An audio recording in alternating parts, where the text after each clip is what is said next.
चलो सफी। मिटाएंगे भला कैसे जो लिखा है नसीबों में।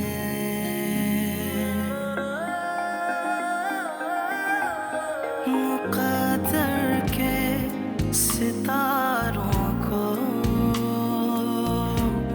मुक़द्दर के सितारों को ज़मीं पे लाएंगे कैसे। मगर एक आस रहती है जो दिल पे हाथ रखती है।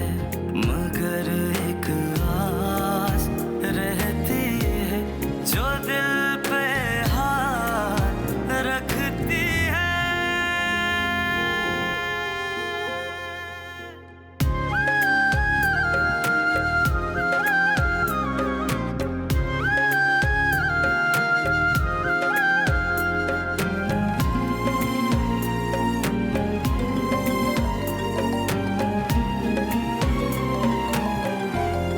बहुत आसान लगता था तुझे अपना बना लेना।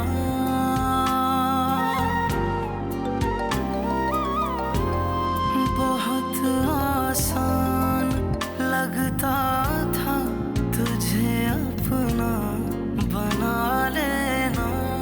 ज़माने से चुरा के यूं कहीं दिल में छुपा लेना। मगर एक आस रहती है जो दिल पे हाथ रखती है। मगर एक आस रहती है जो दिल पे हाथ रखती है। दरना